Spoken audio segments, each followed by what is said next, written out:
so cool about it was that we had a bunch of really cool friends. Jim Acosta was Michelle's and Tara's guest, and he's such a good guy. I have to What a say, nice person, like he's legit, like a really nice like a person. down to earth, awesome guy. He's just, hey, good morning, Robert. He's such just a humble, like, I had known Jim Acosta from my time at CNN, but only because he's in DC and I'm here. And I think actually, I think he and I might have met back when he was at CBS, going back 25 years. But didn't really know each other than to, obviously I was on a show in CNN a lot. So I actually got to hang out with him, and you did too, Michelle. And he's just the most decent, humble, like I don't have enough to describe Jim Acosta. And it just stresses me out how much CNN just let him, like, what a stupid decision by CNN. Dumb. To ever allow him to go. Yep. And he's killing it on Substack. I mean, if you guys, my gosh, he's absolutely killing it. I think he's got what, like 370,000 just regular subscribers. I mean, it's just like everyone's going to watch his interviews. So every time he does a show, he usually interviews at least 2 people, sometimes 3. And they're just really engaging conversations, and they're not all about the doom and gloom. Like, he has lots of conversations about lots of different things. And, you know, he's a free man now. He gets to do his show from his apartment and with his dog. And he can talk about whatever he wants. You might even hear him throw an F-bomb around here and there. And, you know, he's just really nice. And we were, you know, obviously singing his praises to his face too. And he's like, oh, you guys, he's like, you're making like he's like so humble. But I have to say, like, you know, sometimes you meet these people in real life and you're just disappointed, and that happens more often than not. But in this case, because we spent a lot of time, he was basically part of our party, right? So like we Saturday night with him, and then we spent Sunday night with him, and then we spent Monday night with him. And I got to tell you, like, no notes, like, just a fantastic, incredible human being, top to bottom, super smart, super humble, super personable, just the kind of guy, like, you want to continue to keep getting like drinks with, because he's just, oh my gosh, yeah, so fun. On Monday we all did tequila shots at the Webby's at Cipriani, and there's a video of it, and I'm like, I'm looking back now, I'm like, oh god. Yeah, so as you all know, probably, I'm like, I drink once every 17 years, so I am not a drinker. So we walk into Cipriani, which, for those of you who don't know, is started out in Venice, and they invented something called the Bellini, which is basically a mimosa. But they did? I actually didn't know that. Yeah, the Bellinis from that's why they put them out. Okay, yeah, that makes more sense now. Yeah, so of course you walk to Cipriani, and just to say, like, part of our party was all the people who were responsible, except for Jim and me, I think all the people who were responsible for American Girl, and also Marcus Flowers, who's Marcus Flowers, and his you know, his team member Owen, who's just you know, a sweetheart, and he's, you know, consultant and helps out hold the line pack, and you know, they're very supportive of Seneca Project, and they really made the whole night possible for us all to go. And it's just, you know, it was really great. It was just really great. Amazing. But aside from Marcus, me, and Jim, everybody else who was there were people who were responsible for this ad. So you had, it was like Anna and Aiden, who basically produced it, right? Produced on the on the editing side, and you had Laura Bell, Laura Bell Bundy, who wrote and performed the song. She's just, I mean, so fun. A great video of her dancing like a crazy woman at the after party. I know, just like getting down. She's so fun, and I love her. And if you're in New York, she's doing an off-Broadway show that actually, I think it just got nominated for, like, not a Drama Desk, but like one of the off-Broadway awards. I forget which one she was telling me, and she was like, it was a surprise. We had no idea. It's a show that she wrote with 2 other women she was in the original cast of Hairspray with, and the whole show is about being a mom. And so it's her and Marissa Jarrett Winokur and Carrie Butler, and they've been performing. I haven't. I'd like to. We should go. Oh, we should go. All right. If anybody's in New York and wants to come join us, let us know. Yeah, we should go. Anyway, she's awesome. She again wrote and performed American Girl, the song, which Mm-hmm. is such an earworm to me. Every time I listen to your ad, it gets stuck in my head for like 10 years. But so we go to the Webby. So we walk into we walk into Cipriani. They've got all these Bellinis lined up, and they're like, Bellini? I'm like, sure. So I pound this Bellini. Again, I pound one drink a month if I'm lucky. And then I'm like, all right, now things are getting going. And then for some reason, I'm like, hey, who wants to do shots? I was somebody. I think it was you that asked me because I was like, "You really?" I'm like, I know. "Okay." I'm like, so we all belly up to the bar with Jim Acosta, and there's a great video, which I guess we could put up. I don't want to. Yeah, I've got it on my phone. I'll put it up. Yeah, put it up of us just doing shots at Cipriani, or I should say one shot because that was it. That was the extent of my drinking. Well, I know because we did it. Jim goes, not another one, and I was like, another. Yeah. Jim apparently had pre-games, so I was like, we're old people. I can't be doing this. Michelle starts ordering old fashions, and I literally go up to the bar and I'm like, all right, well, she's gonna have an old fashioned. I'm gonna have an old fashioned, and I take a look at this drink. I don't even put it to my lips yet. And I hand it to Marcus. I go, you want an old fashioned? He's like, yeah, I was just coming up for that. I was like, here you go. Looking at it was making me drunk. So I stuck to water the rest of the time because, as I said, I'm lame. That was probably a smart move. Yeah. But anyway, the rest of it was just so much fun. And then, you guys, there were so many people at this thing who were really cool. Like, Snoop Dogg got some big award, which was cool. Mm-hmm. I text a video of Snoop Dogg to my 12-year-old, and his response, he's 12, goes, he's so high. I was like, he probably was. I mean, that's fair. Was. I'm like, okay, like this is like a 12-year-old knows that Snoop gets high all the time. There was, and then because Tara, who really should be here for the story, we spy Walton Goggins, who's the guy from Lotus. So Mary, Snoop Dogg is MAGA. I know he performed at Trump's. I don't think he's MAGA, but I think he performed. He's not MAGA per se. He is, I would put him in the enabler category of saying, well, I don't really like you, but I'll take your money and I'll perform at your inauguration. And like, I have a very strict no inauguration policy. So I'm like, I get it. Yeah. I don't think it's a full blown support, but it's a, I'm okay with this. Yeah. So we're not cool. We're not cool with Snoop Dogg. Who we are super cool with is Walton Goggins was there from White Lotus, and let us know if you guys watched White Lotus in the chat. So we spy him, and we're like, holy shit! We get so excited. Tara, who unlike the rest of us has no problem going up to people. Yeah, no, I get weird about it. Yeah, I get weird too because I don't want to bother anybody. Tara like sidles up to him and starts talking to him. So then, of course, the rest of us all come over. And he spent like a good 10 minutes talking to us. At least. You want us to like put any pictures up there. I know. I'm trying to find the tequila shot one first. And I'm like, yeah, I keep scrolling up and down and can't find it. This guy was so awesome, so down to earth.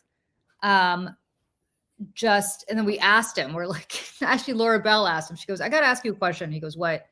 She goes, how did you do that scene in White Lotus where you're listening to that speech in that hotel room in Bangkok with a straight face? For anybody who knows what we're talking about yet. I know there are people here who haven't watched White Lotus yet. Mary P, sorry, we're not giving anything away. No. It's not a plot line. Deirdre Osborne, you watch White Lotus. So that scene that we're talking about with Sam Rockwell, where Sam Rockwell is going into a little bit of detail about what he's been up to in Thailand.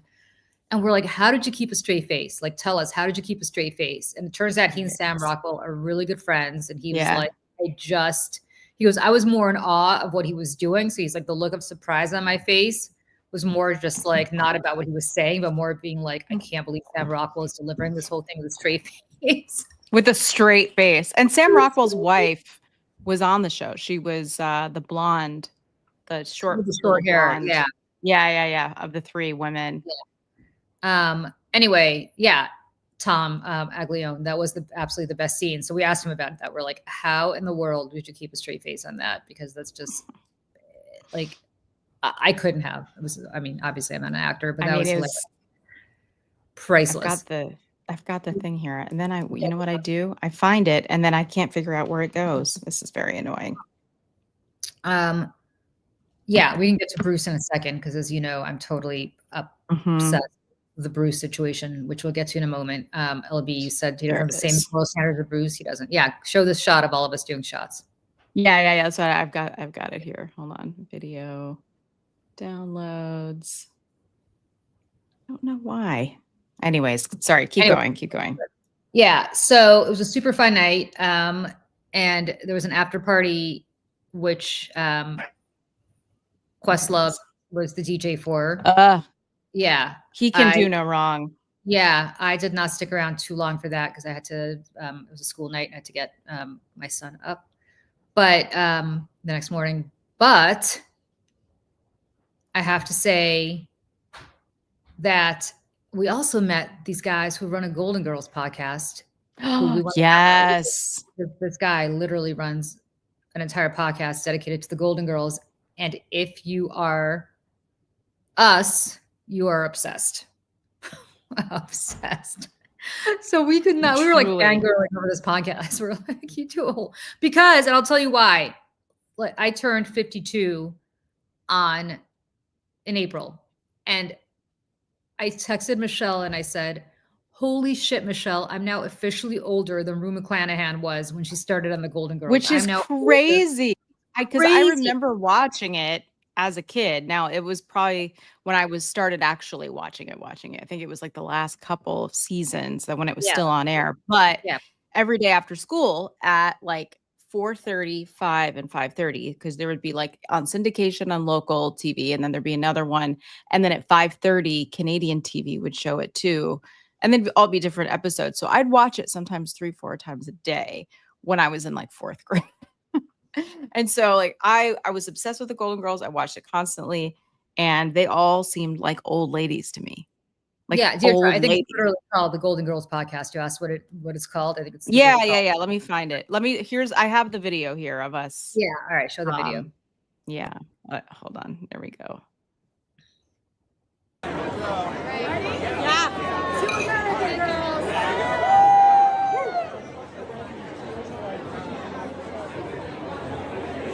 And then I think that I cut out the part where I'm like, I'm sorry. It was fine. It just, again, that was all of us in our Webby's Finery. JoJo was not there because JoJo was at the Knicks Celtics playoff game on Monday night. And for all of you who are New York fans, that was an incredible blowout last night. And bye-bye, Boston. But anyway, back to the Golden Girls podcast. Yes, it's very depressing because I found out that Flanahan Blanche from the Golden Girls is actually younger than I am now when the Golden Girls began, which is okay, other than to say that this Golden Girls theme had been going on with me and Michelle, basically on our chat with JoJo and Michelle. And Tara. Hold on, just one second. We got Tara. Tara, you ready? You good? Okay, good. I just never want to turn it on when someone's like not ready yet, because you just Tara don't ever want to be caught. Friends, is wearing her Jersey Girl. Yes. Swag, but I have to say, I found out yesterday in a separate discussion that Tara is a John Bon Jovi fan and thinks he is superior to Bruce Springsteen. I didn't say superior. I just said my preference was Bon Jovi, the way I grew up down the shore, all my crazy Italians. It was all of that. But I appreciate Bruce Springsteen's talent, his songwriting, and I think his band is phenomenal. I just didn't grow up a fan of Bruce Springsteen as a kid. I was Team Bon Jovi. So it will, I appreciate him. It's just. Oh, we got a Bergen County person, grew up in Bergen County here. Yes. See, my hat says once a Jersey girl, always a Jersey girl. So it says Jim and this Fab Four keep me sane up in Maine. Lori, we're so glad you're here. Thank you. Thanks, I apologize for being a little late today, but you'll guess where I was. Where? At the Garden Center? Close. No. What's my other second favorite hat? Oh, Antique? Oh, you were. I was at an estate sale. My mom and I. Wrath of Dawn. Who has antique sales this early? Are you kidding? Listen, there was an estate sale this morning. It started at 8 a.m. My mom and I got up and went, and it was a cornucopia of wonderfulness. And Rafi is very excited. We have cat butt early today. And so, yes, so I was a little late because we were loading this beautiful, like mahogany antique furniture and stuff into my truck for my mom. So, anyway, so that's where I was. And I found all these, oh my God, these beautiful, this pottery from Italy, beautiful jewelry. Yeah. So, that's where I was. Can I just say before we get to, we're just talking about the Webbies, Tara, but before we get to that, somebody here said prayers for the Kentucky storm victims, and you're absolutely What right. happened? Wait, what? I missed something. There's a massive storms in Kentucky that are dangerous and lethal. Oh, but no. But I do want to say something. They got rid of every who could predict storms in eastern Kentucky. Oh, yeah. So people in Kentucky don't know what's coming next and are going into this blind. This is that is what Doge did. Yep. I just want people to know that, because there are going to be deaths or hopefully not, but awful devastation in Kentucky that could have been prevented. Yep. If they hadn't gotten rid of all the people in that particular area that could predict these storms and could track these storms. I mean, that is a direct result of what they did with FEMA and Doge and NOAA and whoever predicts these storms. I'm not really sure what agency it is.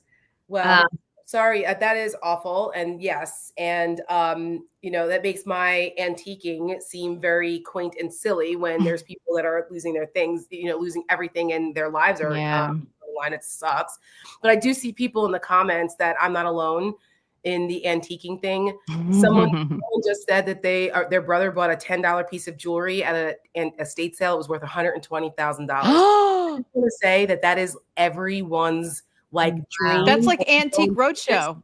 Right. Like when we do this, we're like, oh my God, is this going to be the piece that pays off our house? That thing that we found that no one knew. And it's like a Van Gogh or some shit.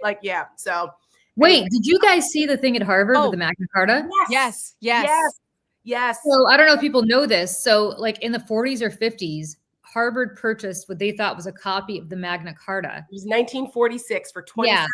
For $27. I've got it right here. Hold on. It turns out it is an original copy of the Magna Carta from the 1300s. From 1327 or something like that. And the thing is that I happen to see that because you guys know I have an affiliation with Harvard, and so I get the Crimson. And so it popped up and I was like, what is this greatness? And I was reading, and I brought it up yesterday. I was on the Talking Feds with our good friend Harry Littman, and Peter Baker was on, and we were talking about this. And I was like, Harvard just got has had this original copy of the Magna Carta for years and had no idea. And Marcel, my husband, was like, how much is something like that worth? I'm like, it's priceless. Priceless. Yeah, no, you couldn't put it right.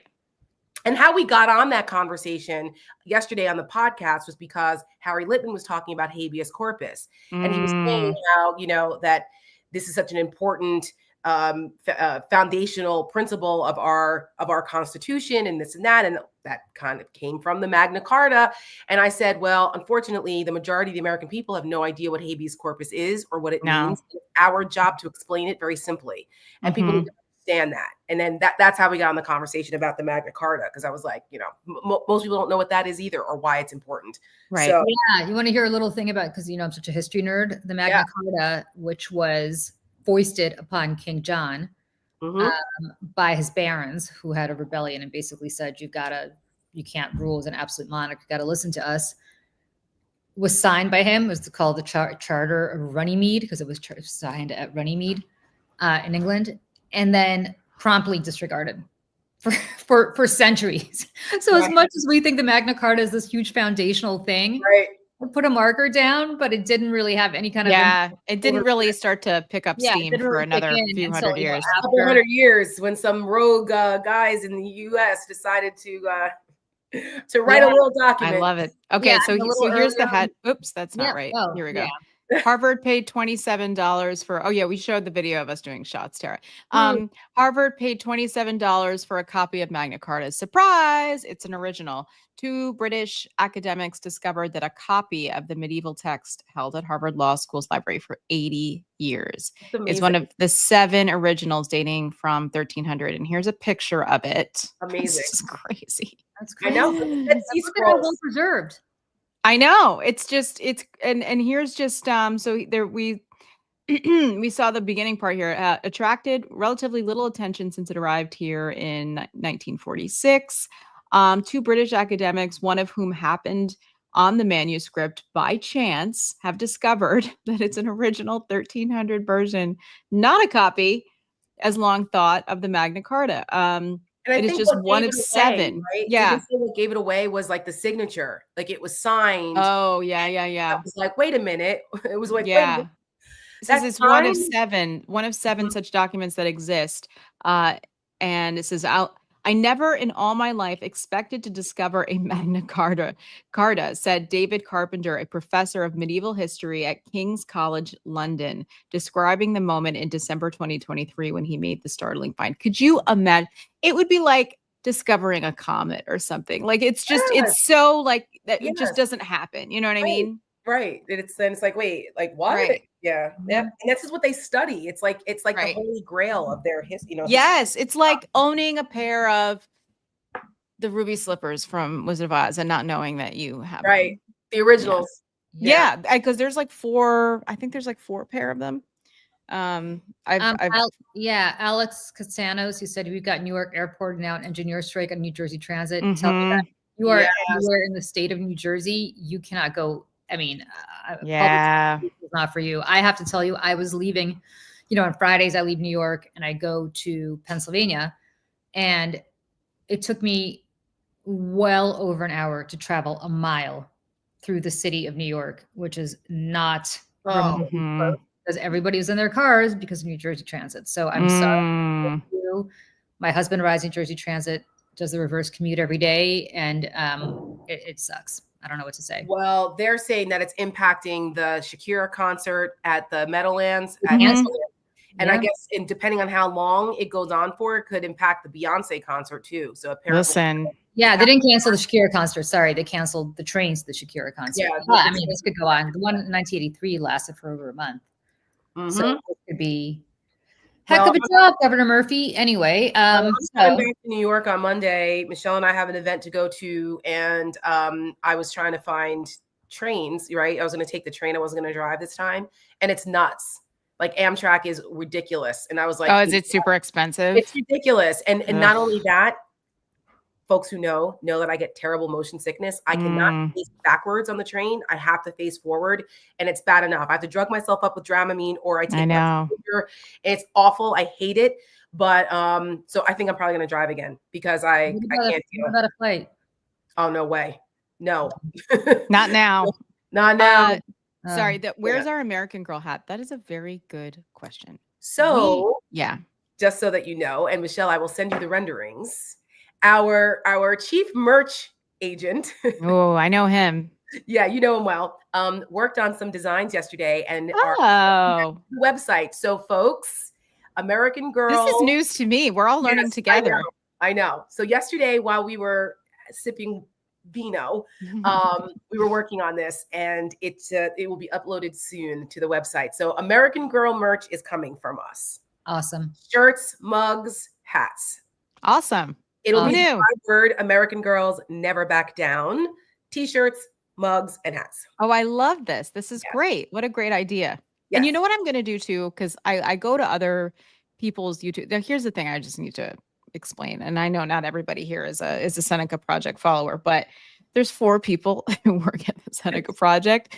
2 of them are not full-time, and the other 2 never stop. And there are these 2 people. So some like things just it's not like the ball gets dropped, but it's like, oh, on YouTube, you can put a whole thing where you can, do your merch and stuff under the video and the whole thing. Who has time? So, it's like going through and trying to do these things. And it's like, I know that these things exist and I want to do them. And it's just about carving out the time. So this weekend, I'm going to try to actually do that on our YouTube page and try to make our channel there more of like a channel and, a place where kind of everything lives. I will send you the renderings as we Please do. I love it. I love that you guys are doing that. Yeah.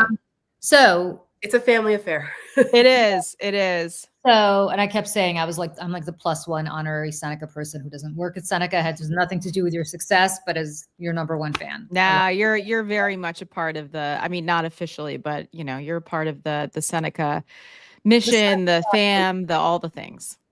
So, you guys, Monday was great. Tara, before you got here, we were talking about what a high you two were on, and the rest of man, the Webbies, and then things kind of went downhill. Not for the world, I guess. You had our president showing up and shaking hands, and not just shaking hands. I understand diplomacy. I understand you have to talk to people who are not great guys out there. But the crazy fawning over Mohammed bin Salman, who last I checked, hacked a American green card holder and Washington Post journalist to death with a chainsaw in Istanbul, where he didn't personally, but he had his people do it, which the United States government has said is him. This is not just like theoretical. Our intelligence services concluded that he was responsible and gave the order to do that. The love that Donald Trump expressed for him is so gross to me. And I understand the Saudis are propping up Jared and they're propping up the Uday and Qusay, which is what I call, Eric and Donald Trump. Yeah. Yeah. And they're propping up probably Trump's meme coin and probably his crypto fund and probably Melania's crypto coin and meme coin. And God only knows what other stuff they're doing that we don't even know about. But, I have never seen Trump be so effusive about any other world leader or domestic politician for that matter. I've never seen him say, I love this guy so much, and he doesn't even know how much I love. I mean, I don't think he's spoken to him about Melania that way. Probably not. Ever. Oh God, no. If he even sees her. On their wedding night, he probably didn't speak about her that way. No. And so it's no surprise then that he goes to Saudi, and then he goes to Abu Dhabi, and then he goes to Qatar, where if you have any kind of dissent, especially in Saudi, you get chainsawed to death, or you get thrown off a roof if you're gay, or you get stoned to death for adultery, or any of this other medieval shit that goes on. And then, of course, he gets on his not quite Qatari yet Air Force One, still the one made by American Boeing. And he, of course, is coming off this high, as sometimes we all do when you're on a high and then all of a sudden it's over and you start to feel sad. And starts going nuts. So we talked about this yesterday in our Substack Live, but for people who are not, who didn't catch it, he starts going crazy about Bruce Springsteen, who was at a concert in Manchester, England on Wednesday night and said that the United States is being run basically by a tyrant. Yeah. Threatening Bruce Springsteen in ways that I think are incredibly chilling, not because it matters whether he goes through with it or not, even though of course it does, but because it just casts a chill over anybody else who wants to express their First Amendment rights, any other artist. And the more I thought about it after we spoke last night, the more I realized it is because he just came from a country where people like Bruce Springsteen would be hacked to death with a chainsaw, because that's exactly what happened to Washington Post journalist who dared to criticize Mohammed bin Salman. He was hacked to death with a chainsaw. So Trump is like, wait a second, if the rulers of these medieval Middle Eastern monarchies can do this to people who speak out against them, why can't I? Yeah. Why do I, the most powerful man on earth, have less and fewer rights to do this to my opponents than they do? It was like dictator envy. It is, and it always has been. I mean, it's you contrast that with 2016, which I give credit to some folks in the media who at least have done this, where they pulled up Trump's comments about Qatar and Saudi Arabia back then. Yeah. Use Hillary Clinton of putting the White House up for sale if she were there. Every accusation is always a confession with these fuckers. And so, and he was saying all the right things about Qatar and Saudi Arabia, and about human rights issues, about women's issues, about how they kill gays, they kill women. Yep, you're right. And they also fund terrorism like Hamas and give refuge to the Muslim Brotherhood and all of that. Well, that's out the window now. Why? Because they have invested billions of dollars between Saudi Arabia giving $2 billion to Jared Kushner, who's besting MBS. I made the point yesterday with Harry Litman on the podcast. People forget Jared Kushner was in the White House reading the presidential daily briefings.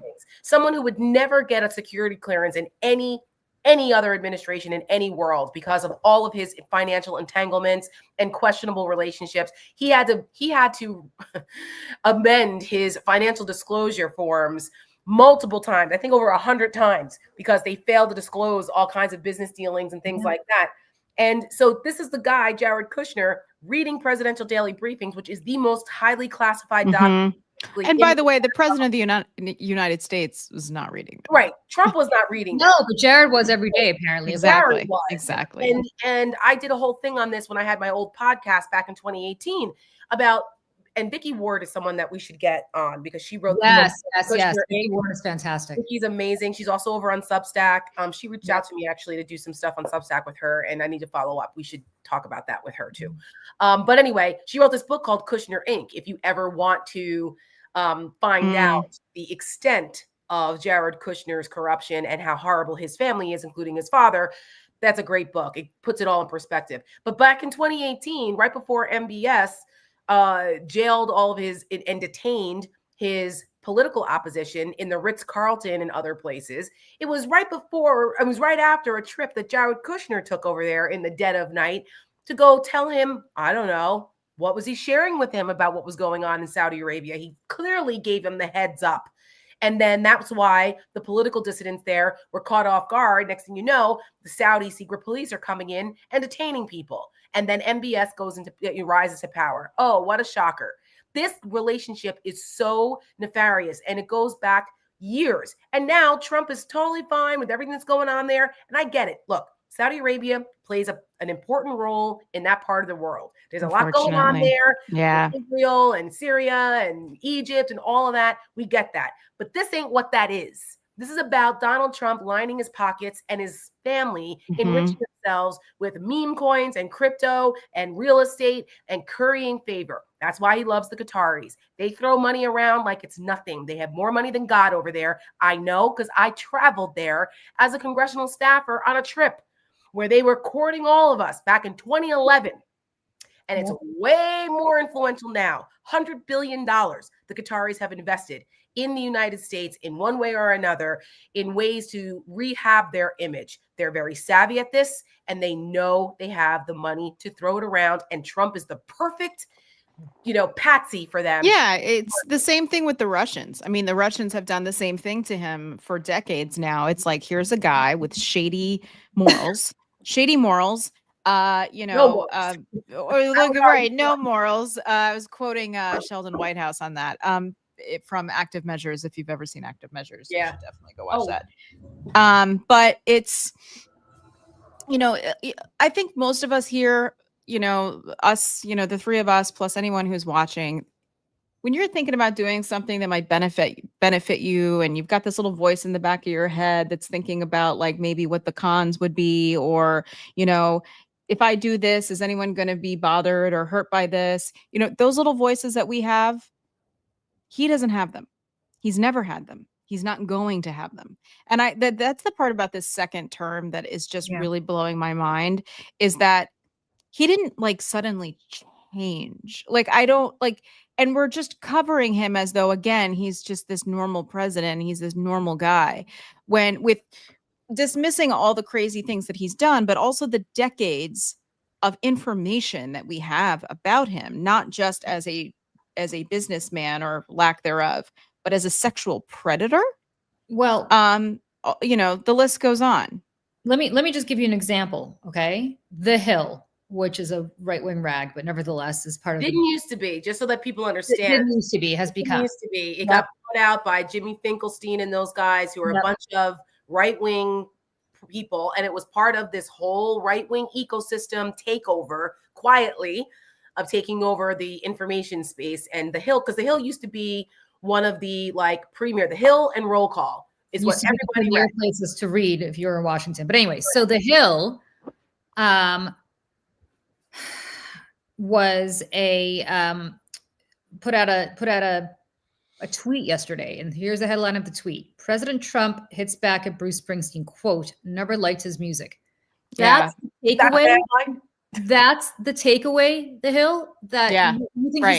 you That- think right. he's a music critic? You think he's Tara Setmayer who prefers John Bon Jovi to like but seriously, like you think that's the takeaway? Yeah.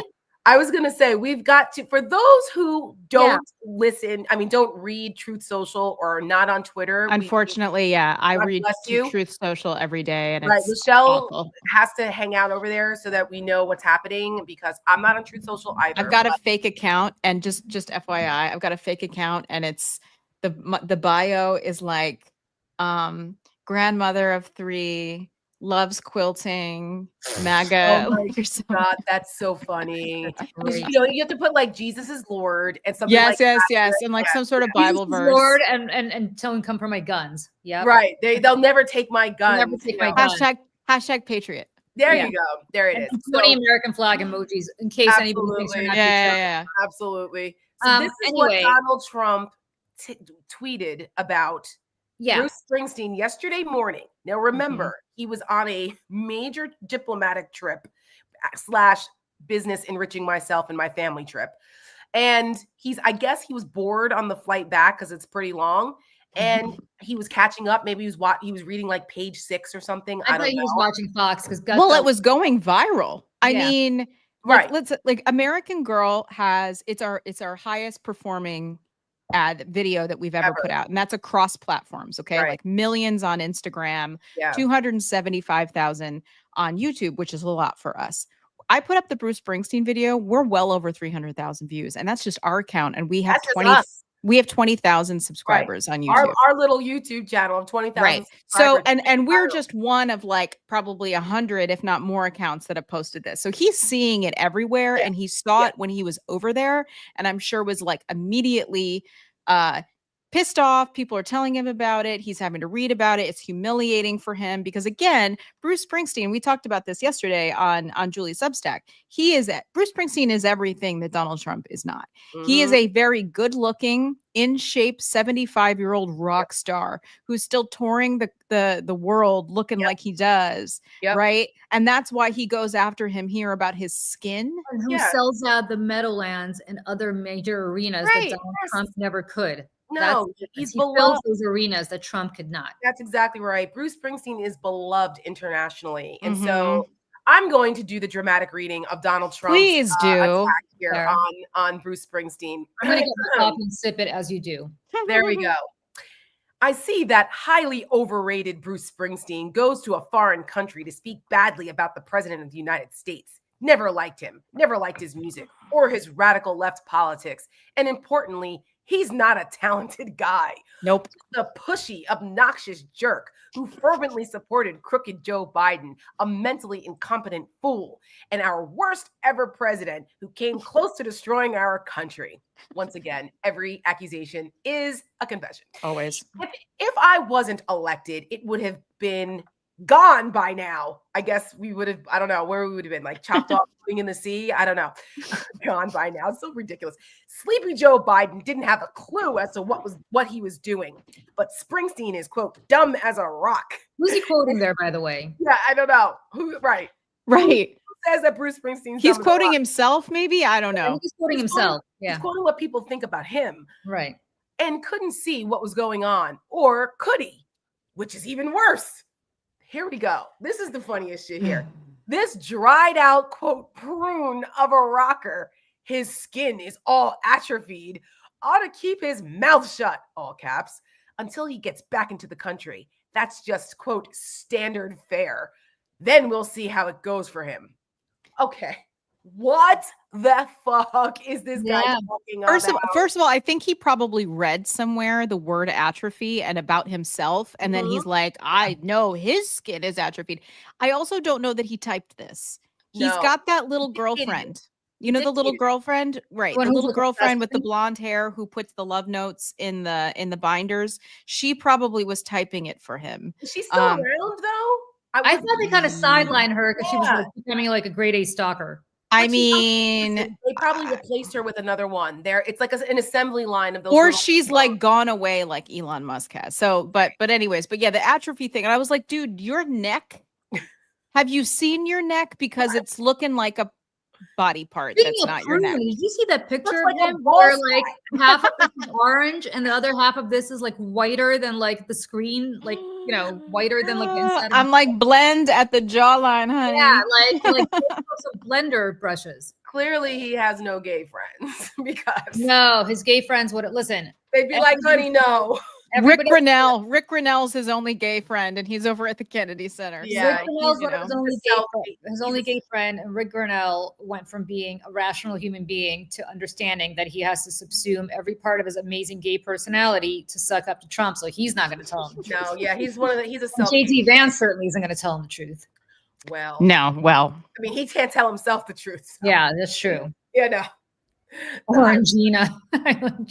Yeah, I mean, he's darker than I am. I keep saying this. I don't understand. For Have you someone- noticed he's getting more orange? he Yeah. is. It's well, when he was wrong. over there too, when he was speaking to the troops, and because I think there was that military green everywhere, it was reflecting in his skin. And I think Tara was like, he looks like shit stained shoe polish or something. That's what I said. Listen, I've been to that air base and I can tell you it's hot as hell there. It's in the middle of nowhere. LUD is in the middle of nowhere. And it's a really important strategic base. Like we launch all kinds of missions from there in the for Iraq and Afghanistan and in combination with our drone program in Djibouti. I mean, there's a lot going on there. Okay? Djibouti. Yeah. Best name for a country ever. But yes, keep going. I was like, I remember during Model UN, it would be like Djibouti. Booty. Oh And then yeah. I'll, like, Model take off. UN. Have you noticed that Model UN always has like Gabon or Djibouti? Like they never have like France. It's always Right. like I know Right. because Yeah. we always, I mean, at least for me, when I was in Model UN, it was like, you wanted to pick the ones with the funny names. Like that's Right. just, it I made was things a assi- little I more was- interesting. I was assigned to Gabon. I didn't have a choice. Oh, I was Australia. I was See, Australia. at least you had Yeah. a country that you could pick up off the map. You Yeah. could- Model UN, those were the days. Model Yes, UN those was are the great. days. Anyway, But Teresa anyway, Marlene, Charlotte Tilbury deep bronzer. You think that's what he uses? I don't think that's what he uses. I don't think I so. don't think I Charlotte don't. Tilbury would ever disgrace herself with that. I was color. just gonna say Charlotte Tilbury has fantastic products. I have a lot of her Yeah. lipsticks. Yep. But I don't even think he's spending that amount of money. I don't know any quality cosmetic company. Yes.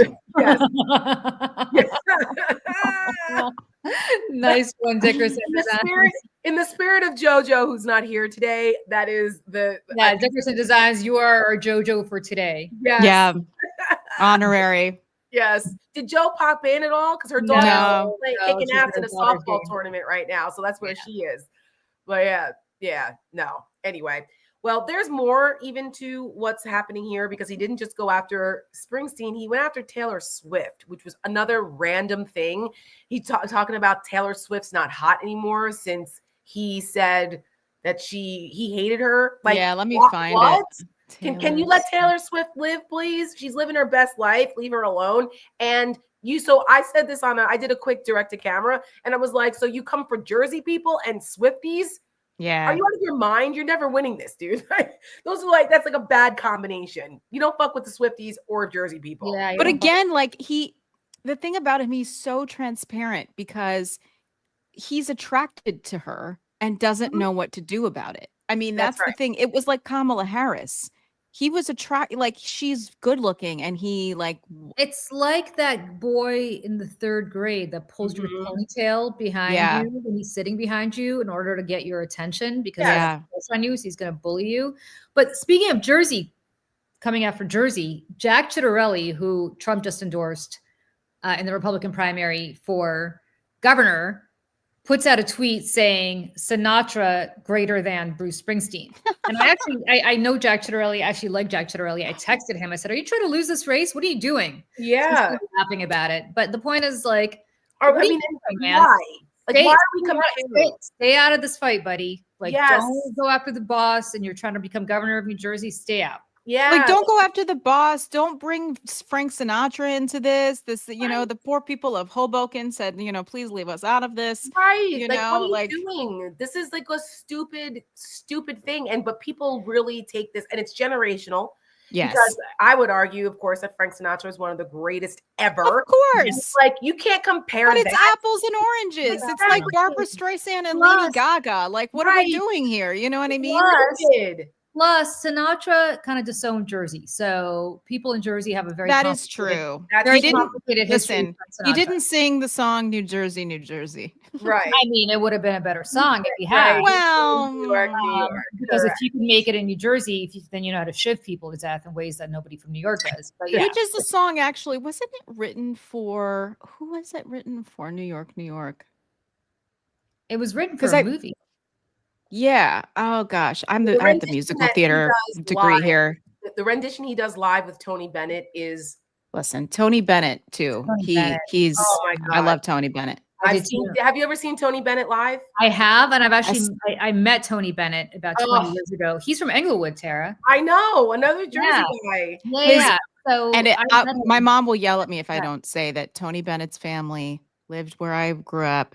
His last name was Tony Benedetto, Right? Yeah. and we know this. Anyways, keep going. Yes. Because otherwise I'll get a text and be like, you need to mention that Tony. Of course, because we always we're always throwing our Jersey stuff around. I know. I gotta Just as throw an my aside, upstate in there as, somewhere.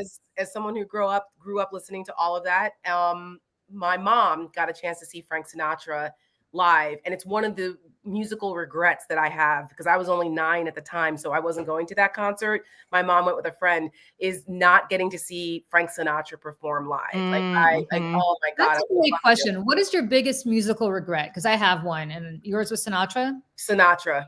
Like, Definitely I mean, Sinatra. not like you would have wanted to see the Beatles live, like people who you actually could have seen live. Right. Yeah. I mean, I was a little kid and didn't have the same appreciation as I did as I got older. But it was it's Frank Sinatra, and the other one is Phil Collins.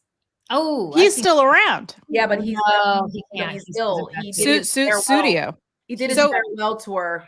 Just really quick, the New York thing. I was right. I just was afraid to say it out loud. It was a song written for Liza Minnelli. Oh, I didn't know that. And yes, I think it was for like Liza with a Z, because she did Liza with a Z on Broadway. It was like her one woman. It was like Liza with a Z, not Liza with an S, because Liza with a Z what goes nuts.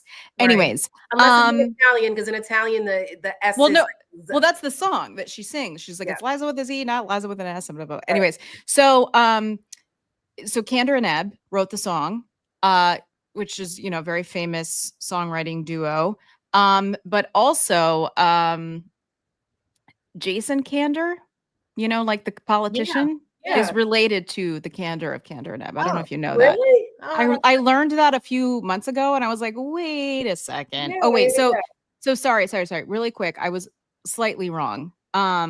It was written for the Martin Scorsese musical film, New York, New York, but then also at the same time, Liza Minnelli performs the song, and she's the one who sang it, but then she also did it in her show. So that's Listen, it. That song has a Well, lot everybody here is coming up with great things. So Leonard Skinner for the plane crash, Fleetwood Mac. Yeah. Oh yeah. So I've seen yeah, Fleetwood Mac. So I've seen Leonard Skinner, but after the plane crash. I have too, because they play at Republican conventions. Yeah. Oh God. Leonard Skinner more than once. More than Stars once. and bars. My big regret was about 20 years ago. Cream was playing Oh. at Madison Square Garden when they were all still alive. The only one who's left now is Eric Clapton, who's an asshole.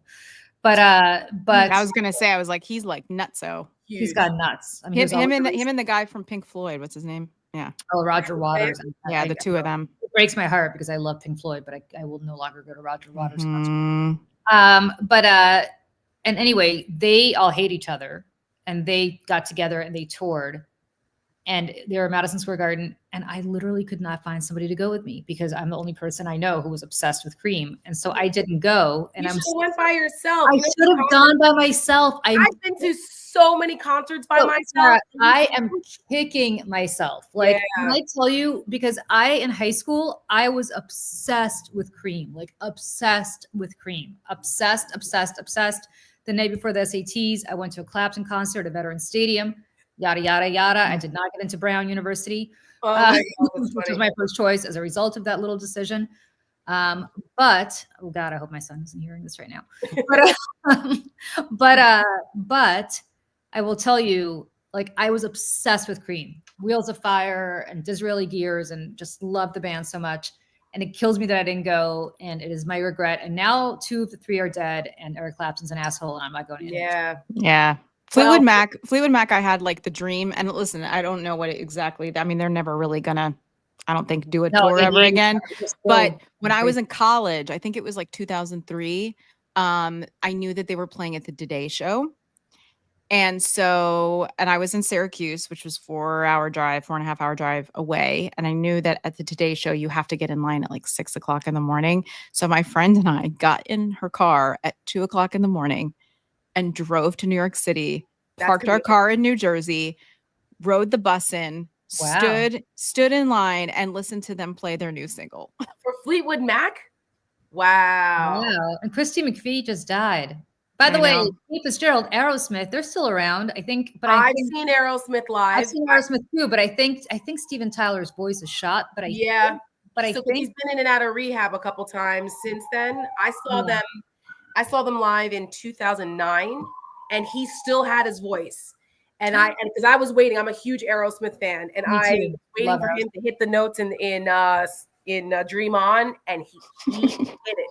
My mom just texted me. Now you tell us. Oh, that's so funny. I'm like, I think you guys knew about that. I told you. That's so funny. But yeah, yeah. Aerosmith, they were excellent. They were excellent. And I was glad that I got a chance to see Steven Tyler before. I love Steven Tyler. I was telling my mom, it's kind of funny. It was like it's like he's kind of like funny looking and ugly, but he's got something about him. Like when he was on Walter Goggins. Yes, that's the conversation. That's how it started. I was like, I didn't get it with Walter Goggins until we met him. Walter Goggins, I was like, I get it. It's the same thing like with Steven Tyler. It's how we got into that conversation just a couple days ago. But I wanted to say 2 more things about Frank Sinatra, New York, New York. That song has a lot of significance for me because when I was a little kid and I used to travel with my grandmother, those who have followed us know that my grandmother was a big professional dog handler. And so when I was a little kid, I used to travel all around to all kinds of bumblefuck places for dog shows with my grandmother from the time I was 5 years old until I was 14. And I was a junior handler. I showed dogs as a kid, and I've showed at Westminster. I was the top Papillon junior handler in the country for 4 years in a row. So we would have a lot of time in the 80s. We didn't have iPods. We didn't have Sirius radio, XM radio. We didn't have all that. You had AM radio and maybe a cassette player, or you actually had to talk to your fellow passengers. So my grandmother she loved Frank Sinatra. So we would always sing Frank Sinatra songs, and we would always sing New York, New York. Our song, we would blast it. We would sing it like blasting in the car. My grandmother had she had a nice little voice, and so New York, New York was always my song with my grandmother that we would just, every time it comes on, I think of her. And she always wanted to be in pictures. And so she kind of had a little bit of a like performance thing, which is why she lived vicariously through my mom, who actually was a performer. Hi, Eric. Yeah. So New York, New York it's always, even to this day, like I think of my grandmother, and she's been gone since 2005. But yeah. I love that. By the way, I think somebody here, DM Mac maybe said you regret seeing Bruce in Lowell, Mass. Oh, he regrets seeing Bruce. Yeah, he regret not seeing Bruce in Lowell, Mass. Okay, first of all, you got to tell me where Lowell, Mass is like. Love Lowell, Mass. Have so many friends. Steve Kornacki's from Lowell, Mass. There's a guy who lived across the hall from me in college who was from Lowell, Mass. I don't know if you know Carolyn and Audrey Cox, who run Cox Fuel. They're from Lowell, Mass. Good friends of mine. So Lowell is a great town. Love the North Shore. Oh. And I didn't realize that Springsteen did an acoustic set on Lowell. I didn't realize there's a place to do an acoustic set on I have Lowell. another regret. Someone just reminded me. Right. They said they wish they'd seen Freddie Mercury. That would have been unbelievable to see Queen back in the day. And that was a good one time, really. for me, I just thought about was George Michael. I saw him.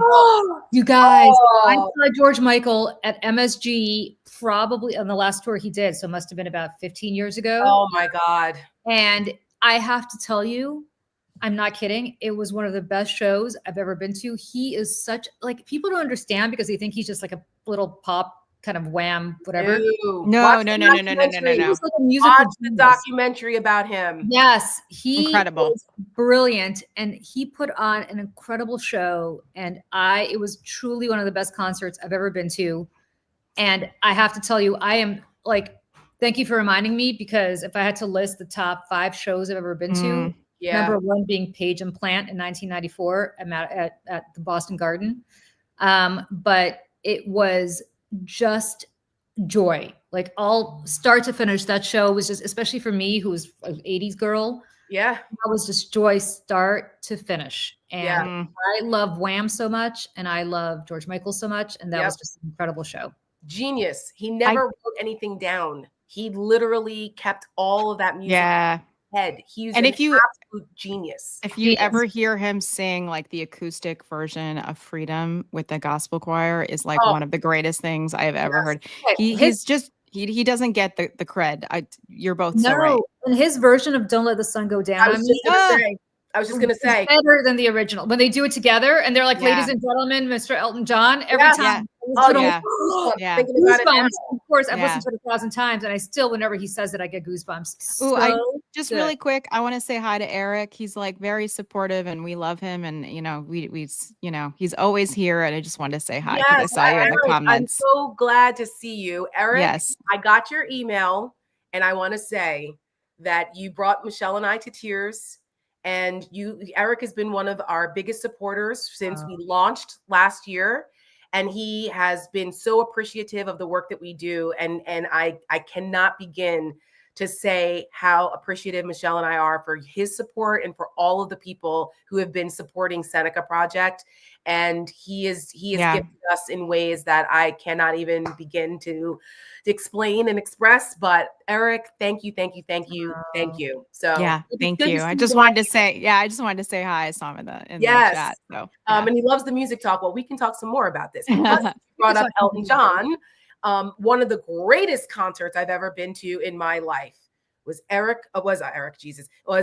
John and Billy Joel. Oh, I saw that. I saw that tour. That was in the 90s, right, Tara? No, 2009. Yeah. Well, I saw them in 2001. Yeah, so together. They do this. They've been doing it for years, and they came to Open National Stadium in Washington, D.C. It was the first concert after they built the Nat Stadium. Is actually really nice, and it was the first major event there. And it was the first time I ever used Twitter. It was 2009, and I was tweeting, "I'm at the greatest concert ever." I'll never forget it. It was like one of my original first tweets. And Elton John's pedal on his piano broke. Oh, and anyone who knows that Elton John is a diva. And he was not happy. Yeah. The whole show, and he was pissed. But they had like a spare something or other, and they were able to get it back. But he was not happy. But you want to talk about musical greats together? Holy shit! Yeah, They came to the Carrier Dome when I was in college, and again, like it's funny because like I have all these regrets of music stuff, but from college, well, actually, I mean, before that, but like legit from college until I was about 30 years old, I was a baroque. Like, I mean, I never had because I was always like waitressing, or I was bartending, or I was a struggling artist for a very, very, very long time. And so like, if I had enough money to scrounge around to go see a show, I mean, oh my God. So I remember going to see Justin Timberlake on the Sexy Back tour with my friends, which for like $50 or something. And I was like, thank God. But like, I never even considered seeing these people because I was like, I don't have money. I don't have money to do any of these things. But the cool thing about being in theater is that, if you hung around long enough and you knew enough people, you could snag tickets to shows for free and things like that. But much later in my 30s, when I actually had a job, I mean, like a salary job. I did get invited, and luckily for $0. And I talked about this on the Substack the other day. I got invited to Bruce Springsteen's invited dress rehearsal for his Broadway show, and there was about 100 people in the audience. And this was like just tech, like it wasn't like open to the public. There was like still the board, like on like, the 15th, 20th row in the center, when they still have the board and like the stage manager and stuff, like it's everybody still in the audience. Like that's the kind of show it was. And it's the first or second time I think he'd ever done it for people. And so that was extremely special. And I will always, always, always, always amazing. remember that. But you know, it's just I've actually sung backup for more people, I feel like, than people I like legends I got to see. I sang backup for Leslie Gore, Wow. I didn't know that. Debbie, yeah, Debbie Gibson, um, Darlene Love. Darlene Love. I Mhm. sang backup actually for a few years. I sang backup for Lala Brooks, who was the lead singer of the Crystals. So I mean, we would always just do her hits like "To Do Run Run" and then "He Kissed Me" and stuff. And let's see, just like at some of these like more compilation-y concerts, I sang backup for Mickey Dolenz from the Monkees. My mom loved them as a Mickey kid. Yeah. Still, is he the last one living, or did he finally pass away too? No, he's around. That Still man around? likes to, That's yeah, what he I like thought, that yeah. man likes to have a nice time. I will tell you that. I'm trying to think. I mean, there's like a bunch of people like that I've sang for. That's It's so just I've awesome. had this whole other life. I had this whole So I other just life. you did, and we are going to get Michelle to sing on one of these streaming shows. Yeah. Mark my words, we're getting her to sing. Because I grew up with a mom who was in theater, and with music was a huge, huge part of my life from the time I could talk. So live music and theater has always been a really important part of my life. And thank God I found a husband who also appreciates all kinds of music, including musical theater. And when I've told this story before, Michelle knows it. When my husband and I were dating, we were going to the movies. Now I like shoot 'em up movies. I like Marvel movies. I like, all the superhero movies. I also like musicals. I like dramas. I don't like horror movies. That's where I draw the line. But we were going to see The Expendables 2. And I was like, okay, let's go, whatever. We get to the movie theater, and they were doing, which I love that movies are doing this now. They bring back old movies so that you can watch them on the big screen now. They used to do that at the Ziegfeld. It was awesome. Yeah. Where we'll be on Monday. But so we get there, and I saw that they were showing Singing in the Rain. And I was like, which is one of my favorite movies in the whole world. And so I was like, oh, they're showing Singing in the Rain. I was like, oh my God, oh my God, oh my God. And my husband said, let's go see that. And I said, excuse me? I'm sorry, what? He goes, yeah. He goes, to hell with that, Expendables. Let's go see Singing in the Rain. I was like, my husband would be like, what's that? We're getting married. Oh, my husband would do that for me. That's awesome. I was like, but it wasn't even like he was giving anything up. It was, he appreciated it also. I had no idea that he really loved musical theater like that. And he's straight. And I was like, between that, I was like, are you serious? He goes, hun, he goes, well, he didn't call me hun then. He was like, West Side Story is my favorite movie of all time. I was like, what? And yeah, and the rest is history. So I'm so glad that I have a partner in my life that we can appreciate all kinds of music. Like, this is what keeps me sane. It's what refuels me. We go to live music shows. Michelle knows this. We go to wineries and live music shows. Those are, and sporting events, which by the way, go Knicks. Fuck yes. Yes, we talked about that. Yeah. 25 years. Oh my God. Anyway, but that's what we do. That's how I have like balance. All right. Okay. Sorry, can I just name drop one more time? Sorry, I saw this here. I was always a Motown girl. Just like, this is like my one cool story about this. The concert that I sang backup for Darlene Love and stuff, Barry Gordy was there. Oh my gosh. Ooh. And so he was in the audience, and then he came backstage, and I was walking around with my shoes under my arm because my shoes were hurting my feet. And I was walking around backstage, and I was just standing there by myself, like listening. And he came over to me and he whispered in my ear and he goes, I like your shoes. And I was like, oh my God. And that's my Barry Gordy story. Yeah. So you guys, the first Who concert I went to was in 1988 at Veterans Stadium, because it was the farewell tour. And I was 15 years old. I'm like, I gotta go because they'll never tour again. All right. About $10,000 worth of last farewell tours later, they're doing their last farewell tour this summer. And my husband is like, no mas. Does anybody want to go see them with me? Will anybody go? No. Oh, I'll go with you. Absolutely. Yeah. That's all, Michelle. I love the Who. Done, Michelle. We're going. Absolutely. What's the first concert you guys ever went to? Madonna, Like a Virgin. Radio The Beach City. Boys. The Beach Boys, 1995. Yeah.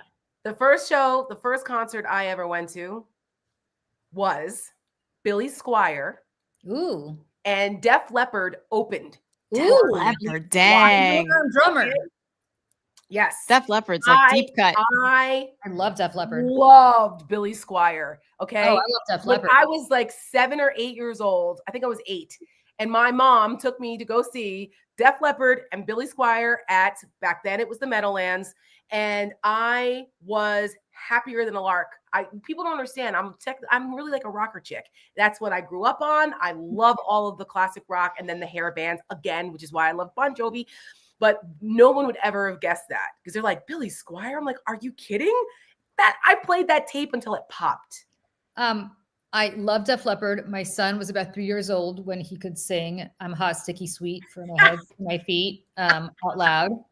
Also, if you ask him right now and you say, "Take me down to the Paradise City," he will say, Yes. "Even the girls are pretty." So I've Yes, Guns N' Roses, man. Another Yeah. concert that I hope I get to see, because they hated each other and no one ever thought they'd come back together. And I think they're on tour again. But I Wow. also saw Police, which was another great shows. They never thought Police would come back together, or Van Halen, who I also saw when they came back together, which I was thrilled about.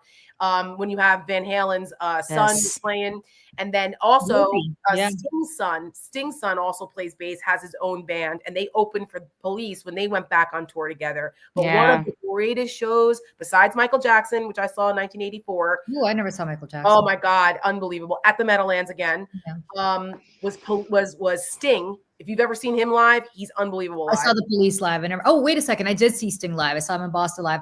You know, somebody said here that they never saw Phil Collins live.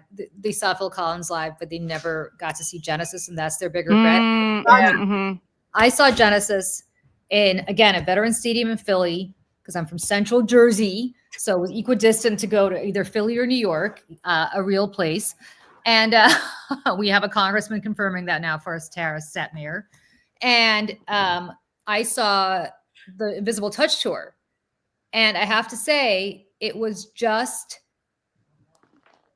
amazing. Like I was obsessed with the Invisible Touch album. Invisible Touch, what's the album cover for that? I'm trying to remember. It's like a weird like jigsaw puzzle thing. And I think what's the one with the hand? That's Invisible Touch. Is it? Okay. Yeah, that one has Land of Confusion on it, right? Which is like one of my favorite songs. And somebody needs to bring it back, because it's such a timely song.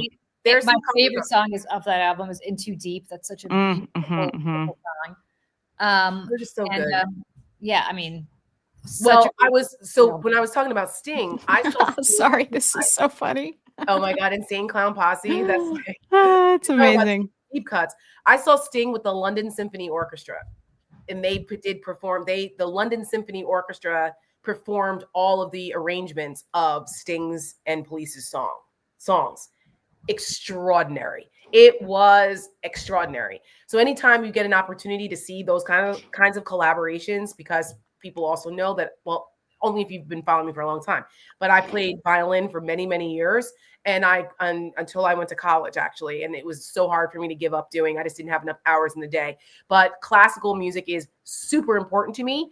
And so my mom started taking me to to see New York Philharmonic or whatever when I was little.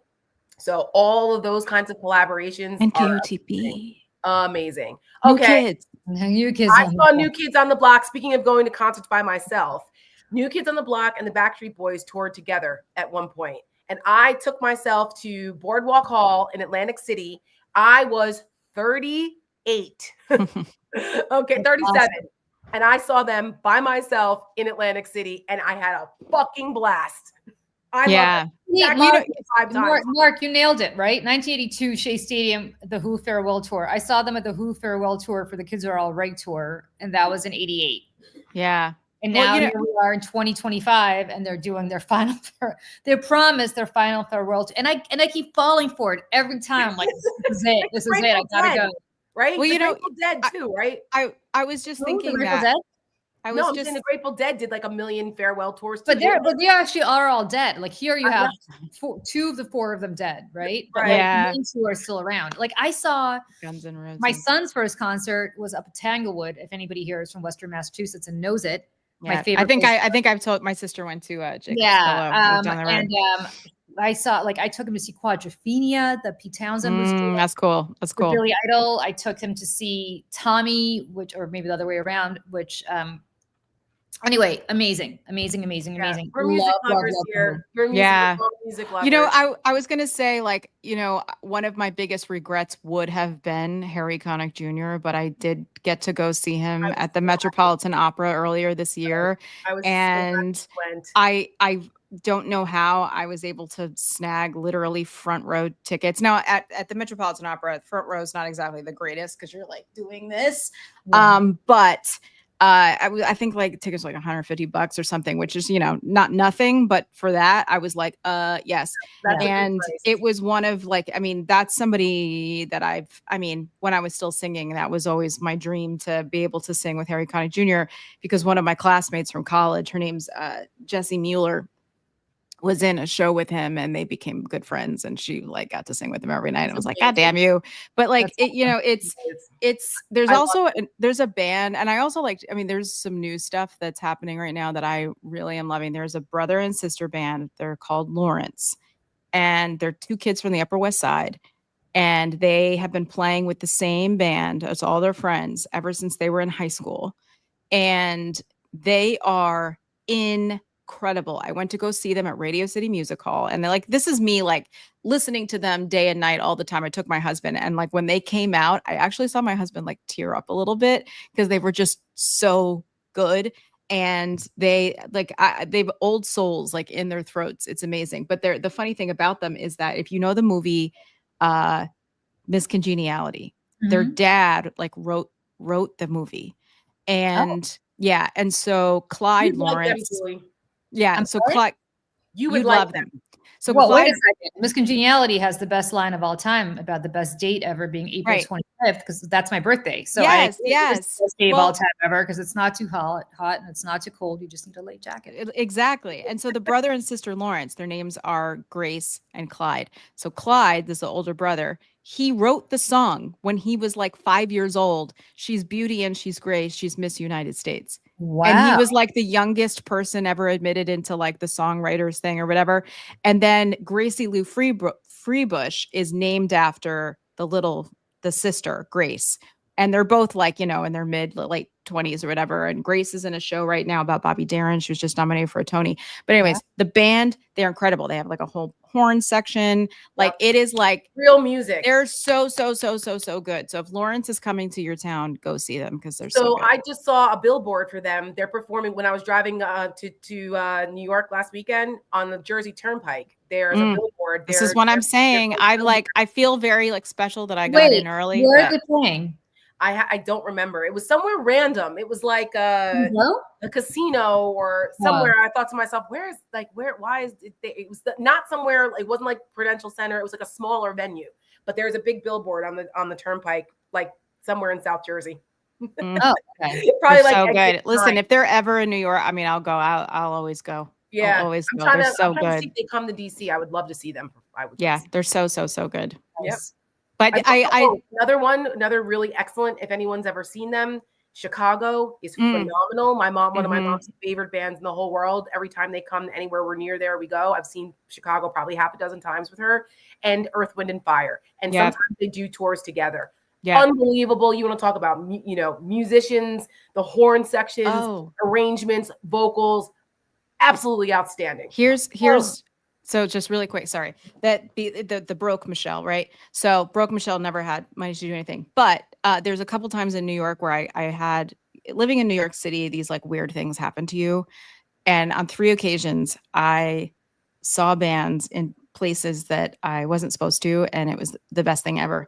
Right when I moved to New York, I made a friend, and his name's Michael Levine. His brother is Adam Levine from Maroon 5. Yeah. And he was like, my brother's pre-taping New Year's Eve show for the Carson Daly Show. Do you want to come? So I went, hung out with them in the green room for like 2 hours, in 2004 and then saw them play. The next was the day that James Brown died. I was upstairs, the Village Underground. There's a bar called Fat Black Pussycat, and there was nobody there. It was like a Tuesday night, and my roommate and I were there just having like a beer or something. And the waitress came over and she said, "John Mayer's downstairs if you guys want to go." Ew. And I was like, "I'm sorry, no. Yeah, like ew, but like we went down and he was playing with the house band. I've never seen anybody play the guitar like this in my life. I was standing from like I don't know, 5 feet away from him. It was outrageous. He's totally talented, but ew, and his treatment. Yeah. No. He like sucks. And then the last time is Blink 182. Travis Barker. Again, I've never seen him play the drums like this. Not ever in my life. Drummer. My friends own a club in the West Village called Les Poissons Rouges. And they were filming something for Blink 182, and there was like 100 people there. And my very good friend Brett, he texted me and he's like, "How fast can you get here?" And I was like, "I don't know, like give me like 20 minutes." He's like, "Run." And I got there, and it was like they were in the middle of playing All the Small Things, and Travis Barker is like I've never ever seen anybody play instruments like this up close in my life. It's just truly incredible. But again, like this is just the story of like me, like in my weird life, and like just always somehow ending up in these places. But like that's my LD. By the way, you are a lucky girl. Oh wow, yeah. But I heard he's an asshole though too. I think he's an asshole to his wife. I think. Yeah. But didn't Travis Barker almost die in a plane crash? Was that him? And he's the one married to the Kardashian now. Yeah. Yeah. Oh, sorry. Go ahead. No, I was going to say, I was like, it's a testament to like, so we've been on this thing for an hour and 20 minutes. And like most of this, we've talked about music. So it's Saturday. Well, no. I'm saying that the reason we're talking about this is because Donald Trump attacked Bruce Springsteen. And like when he does these things, and especially when he attacks culture, like it brings people together. Cause like, look at us taking an hour and change away from all the shitty news and the scary news of him literally threatening Bruce Springsteen, for us to talk about how music makes us better. Music brings us together. It makes us a better country, a better world. Yep. And it's really like it's the love language of every country on earth. And I think it's, and Donald Trump, okay. Donald Trump, he doesn't get it. He listens to Phantom of the Opera. No offense to people who like Phantom of the Opera, but like, you know, he listens to Cats. Remember the Betty Buckley thing? Did you hear that? Yes. Well, and then there's an article about Betty Buckley, I think in the New York Times, like yesterday or today, where so he talked about Betty Buckley, and he's like, if she's still alive, her rendition of Memory was the best, best. Poor Betty Buckley, man. Betty Buckley does this interview with the Times because she's doing a residency. Yeah. Carlisle, somewhere in New York. And she's like, yeah, I'm still alive. She's actually younger than Trump. Right. I got Betty Buckley in my phone. She used to be my old boss or whatever. I literally have her phone number in my phone. By the way, Nene G, you saw Duran Duran at Blue Fest. So I have a great story. I was at one of my friends ran the New York Marathon again, like 15 years ago. And there used to be a restaurant in Central Park South called Mickey Mantle's. Is it? It's not there anymore? No, it's been gone for 100 years. His wife rented out Mickey Mantle's because I think she knew the manager, to have a party for him after he was done with the marathon.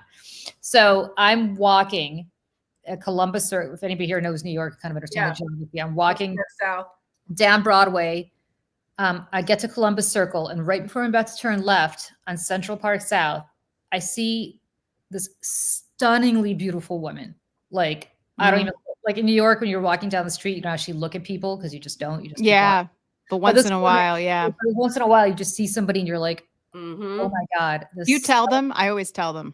No, because she was like too beautiful to even say anything. Oh, okay. I was like, oh, you have amazing skin. She was clearly a professional model. Like she was, she was too beautiful to even say anything to me. Yeah, I get that. That would be weird. Yeah. And she's walking into this guy who's really tall, and all I could see is he's wearing these bright green, Kelly green pants. And I'm like, who is this jerk? And why is she with him? Because why would this stunningly beautiful woman be with this idiot? Yeah. And I literally, because I'm pretty short, I'm 5'3", and I look up because the guy's really tall, and I go like this up his, and I see his face, and I'm like freaking out because it's Simon Le Bon.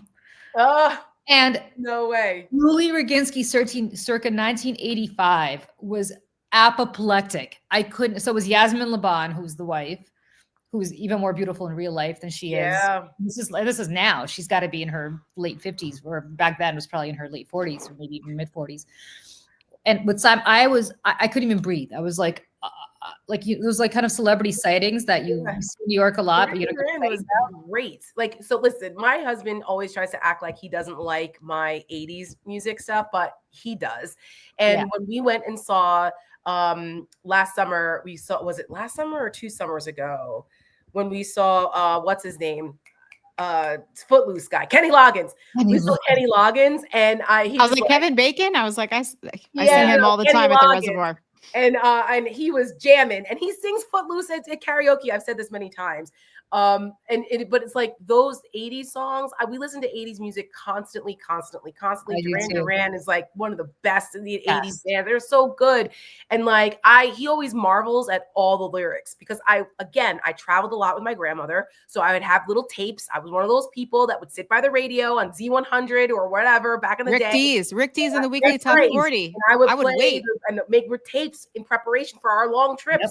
So I would listen to music. I know like every song from the 80s. Like if I don't know that song, it's like some super, super deep cut. I'm with you. I mean, music is life. So for someone who said no, not boy bands, let me say something about this. Some of the boy bands are awful, but some of them actually, individually as artists, they're very talented. And I will say this about Nick Carter from the Backstreet Boys. Yeah, very talented. They're all very talented. Incredibly talented, and a drummer. And my family, we used to have a house in the Florida Keys for like 23 years. And there's a dive bar in the Keys called the Brass Monkey. If anyone's ever been to Marathon, Florida, and the Keys, the Brass Monkey is like it is like the diviest of dive bars. And it was one of my favorite places to hang out. I've done many, many, many, many Jaeger bombs there, and shots of God knows what until 4 o'clock in the morning. And with Jim Acosta. Yeah, not with Jim Acosta this time. Then I've kicked a lot of ass on the pool table there as well. But they had a live band, they'd have live music every night. And there was a guy named Freddie Bai who has been there. He probably is still performing there. He's been there for like 40 years. He does the same 20 song set. You always know what's coming next. He does like White Wedding, and he does like, you always know. Well, Nick Carter had a house down there. He's from Florida, and he bought a second home in the Keys. So, of course, all the little teeny bopper girls would flip out whenever he would be out and about in town, because the Backstreet Boys were so huge. Well, I befriended him one night because I was shooting pool, and it was like a Tuesday, like another like random Tuesday night at like 1 a.m. He gets on, and the drums, and starts playing with Freddie Bai. And he is an incredible drummer, and he sings a song, On My Own Again. I forget that song, but it's a fantastic song, and his rendition of it is incredible. So you just never know. A lot of these guys, you see them as teeny boppers on the boy bands, but they all have. Yeah, and it's. I mean, and if you watch, there is a documentary about the Backstreet Boys that is pretty heartbreaking, but also like really illuminating onto each of them as people and artists, and like what happened to them. And it's, I mean, One Direction was way past my time. Yeah, me too. But Harry Styles is an incredible songwriter. He's a great actor. Like, I mean, oh my God, Justin Timberlake. I can't really anymore, but I loved NSYNC. Like NSYNC was my jam. Solo, the Sexy Back album was great. And when I went to that concert at Maryland, I had so funny because was it the one there Pink opened? I don't remember. I don't think so. Maybe it was Future. Well, it was the Future Sex Love Sounds. That was the same. Yeah, I was at Meadowlands. I was at that concert. I was there. I think he did a whole bunch of nights. So I don't know if it was the same night. Yeah. That was, I was with my friend. I don't know if anybody here remembers or used to watch Fox. We used to watch a syndicated show that Fox did that kind of competed with at the time Regis and Kelly, called Mike and Juliet. Juliet Huddy was a very, very close friend of mine, and she was the anchor of that show. And she and I both were like, let's go to Justin Timberlake. And we take my friend Aaliyah, who is a guy, and he's a judge actually now. But the three of us go, and we're like in our 30s. And we end up running into all of the people, because you go to a concert at the Meadowlands, you end up running into everybody you know. Yeah. And we run into all of my friends, and they're all guy friends, and they're all there with their daughters. And they're like, so which one of you here is with your kids? And we're like, we're not with our kids. And no, I'm here for me, y'all. This is great. We're literally like the only ones there without our teenage children. I think they all thought we're like pedophiles because that was me at the Backstreet Boys new yeah, kids. they're like, why would you be here by yourself without a kid? And we're like, you're like, because we love it. Because Justin Timberlake is great. And Timbaland, I think, was there too. Timbaland right? was there. Yeah. That was such a good show. His dancers were amazing on that tour. Know. The dancers were so good. These dads were like in their 30s, 40s, like we were. They're like, does not compute. Like, why are you there? So no, fun. I think I was like 27 or something. We actually love Justin Timberlake. Yeah, I just want to shout out because we're getting a lot of these comments. I think it's great. Yeah. How much better do we all feel thinking about our musical memories? And then must have music. It's therapy. And like, you know, I didn't start singing until I was probably 14, that I realized I figured out I could sing. I had no idea, but I think I blame it in a good way. Growing up in my household with my mom and dad who grew up in the 60s. And like, it's just that we had rock and roll and Motown out like all the time. And my grandmother like gave me all of her old Glenn Miller Orchestra stuff. And like, so it's just, I listened to everything growing up. And I think it really trained my ear to appreciate music, and like music to me, at least. I mean, that's why actually in like the work that we do at Seneca Project, like picking the music a lot of the time, it moves me more than anything else. And it's usually the starting point where if we have an idea for a video or something, I go and listen to the music first. Absolutely. So it gives me like a feeling of like where the story is going to go. And it's why American Girl like touched me so much. When I saw Laura Bell Bundy singing American Girl, I was like, this is the song that's telling the story. And so, you know, everybody's different, but like for me, it's always, you know, it's the thing that connects with me first before anything else. And somebody asked to play this on the way out. We absolutely will. And that's initially what bonded Michelle and I, was our love for music and musical theater. And by the way, the song is called Turn the Page. Bob Seger, Turn the Page. That's the song that I was trying to think of. That Page is a great song. That sucks. I had tickets for Les Poissons Rouge for April 2020. That sucks. Yeah. That sucks. Yeah. I know they're that still there though. I know that we didn't spend as much time talking politics. Yeah. I'm glad. I'm over it. I'm glad too. I hope you guys are okay with that, because sometimes, especially on Saturday morning. Yeah, we have almost 6,000 people here with us. So, you know, like I think that a lot of people are feeling like this right now. Yes, we need this as a way to decompress and recharge. Yeah. Like the concert schedule for this summer, we already have it. I will be going to see Heart this year. They have a yacht rock concert that's going on that I believe is Toto, Christopher Cross, and John Waite and Men at Work. I will be there. Men at Work wasn't yacht rock. Well, they kind of feel like, I don't know, but they're on the tour together. So I will be there. I've always wanted to see Heart live, and I'm glad to see that they're on tour this year. That's going to happen. We will see Chicago again because they're on tour this year. And somebody else, because Jiffy Lube Live is down the street from where I live in Virginia. It's a shitty venue, but they get all the good old school bands like that. So those are some of the old, like I saw Kansas there. I saw Kansas, Foreigner, and Styx. Unbelievable show. Oh, that's actually another thing I was going to say. Show. So there used to be this bar on 51st and 9th. And it was a theater bar. Like everybody on Broadway hung out. It was called Vintage. Everyone's like, oh, I remember Vintage, whatever. And they started having like karaoke there on Monday night or like Sunday or Monday nights. And like, again, it's like a theater crowd. So it's like, what's going to happen here? We don't know. And there was this one night that like everybody came. And I don't know if you know Patrick Wilson, the actor.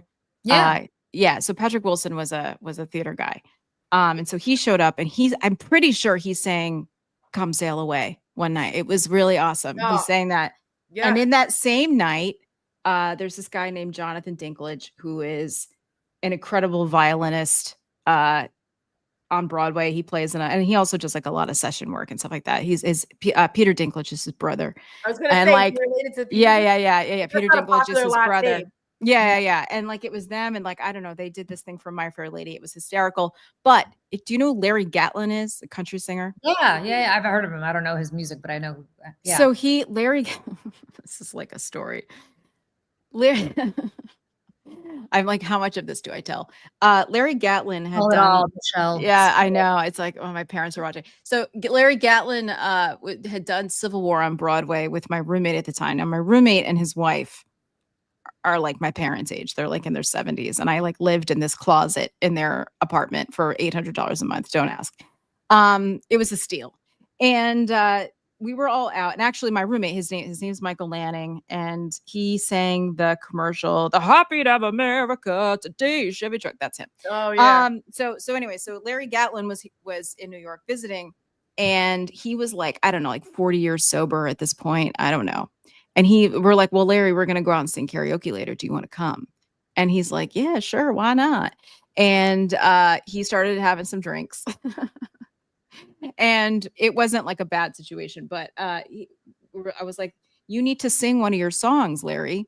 And so we put his song on a slip, "All the Gold in California," and just put Larry on the thing. And then all of a sudden, one by one, people started to notice, like people who knew the song were like, "Wait a second, is that Larry Gatlin?" And it was. And he ended up crashing on my futon. Oh my Oh, God. wow. That's Okay. funny. And Wow. and I he see kept that, I see that someone mentioned Toto. Hold Did you the know? line.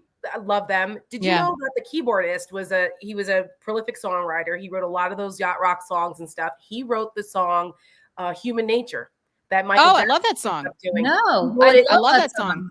I had What a no great idea. song. And the reason why I know this is because there's an excellent documentary about yacht rock that's out on HBO Max right now. So if you want to watch it if you're into Yep. it. And you learn all about like a lot of these songs. Jackson didn't write Human Nature. No, I thought that it was a song that he wrote, or that the woman he does the duet with, "I Just Can't Stop Loving You," and is on the Bad album.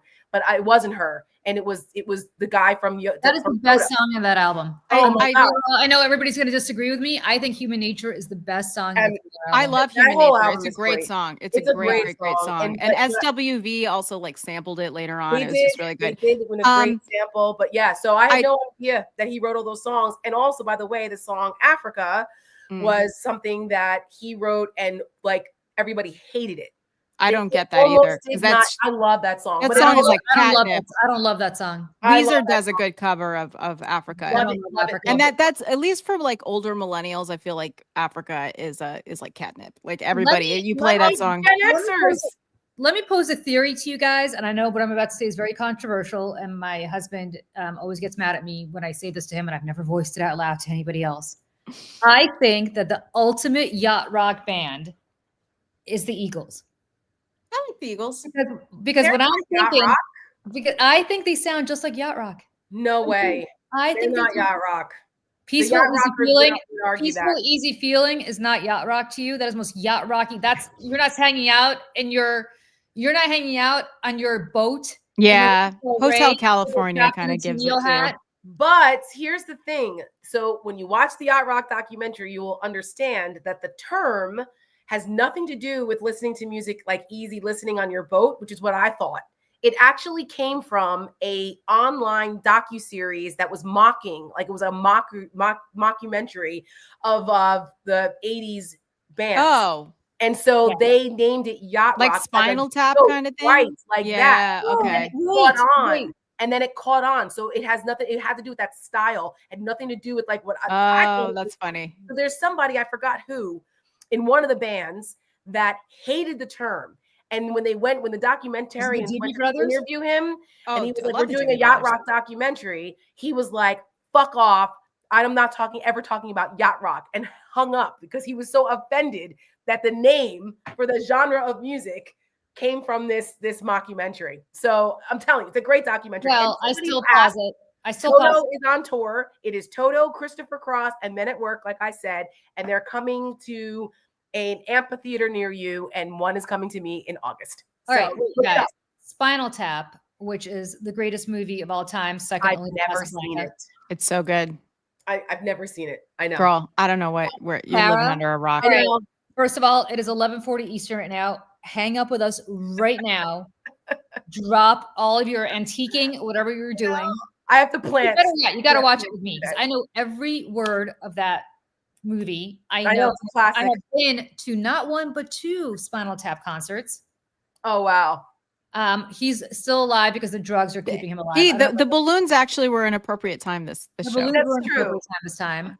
You guys, Spinal Tap is the best, and I don't even know what to say to you, Tara, other than you have just go. Now. I know. I know. Yeah. I need to make an appointment. I do just want to. MJ is always here watching the show. Yes. And she said that Africa's one of her favorite songs. Yeah, she asked a question because she's like, I know we don't speak of that place on this show, but at the last place, Tara, the Avita ad that the last place did after Trump got out of the hospital in 2020. I had nothing to do with that. I was not on the creative team at that point. But it was a very funny ad that they did. And there's a woman named Lisa Howard, who's a Broadway actress and singer. They had her do it. They had her sing it. And it was obviously a hit because Donald Trump loves 80s musicals so much. And I just really quick, there's a clip going around right now, Fran Lebowitz, who's like, the quintessential, cranky New Yorker who always has great things to say. She talked about, an entire generation of artists who died in the 80s and 90s from the AIDS epidemic, and how it didn't just kill off all of these artists. It also killed off a generation of connoisseurs and critics. And he's like, if some of these people came back from the dead, and I told them who was famous in 1980, or like 1991, they would fall over. They'd be like, absolutely not. We're talking like third, fourth tier people are the ones who took us through that decade. And I think about that, and Donald Trump and all the shit that he likes from the late 80s and 90s is all this like cheesy, bad theater music. I'm like, it is on brand, because I'm like, here is this guy who's like not particularly great at anything, fully mediocre, if not worse, and a connoisseur of crap. Yes. And this is what he likes. I mean, other than the fact that Cats is crap. I'm sorry. Cats is a terrible show. I like Andrew Lloyd Webber. Joseph and the Amazing Technicolor Dreamcoat is Joseph and Jesus Christ Superstar are fine. Yes, they can stay. But they can stay. I love. And Joseph. Actually, so can Sunset Boulevard Score is actually pretty good too. Yes. But it's bad. And Cats is a terrible show. And I took my husband to go see the revival of Cats, and we got into I had a free ticket, and I was like, we should just go. You've never seen Cats or whatever. And Joe was like dying to see it, and I said, we'll go see it.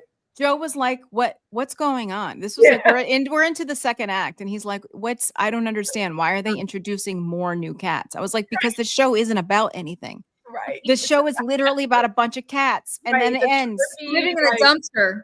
And then it's over. And then one cat dies and goes to cat heaven, and then it's over. And it's over. Cats they is all not worship about anything. one cat, and it's like all about that cat getting ready to die and go to heaven. All right. Weird. Somebody here asked two things I have to comment on. Somebody here asked, what is Harry Shearer up to? First of all, he's on The Simpsons. He's making a fortune. He's the voice for half The Simpsons. I think Spinal Tap is doing a sequel. They're filming it. Oh, they are?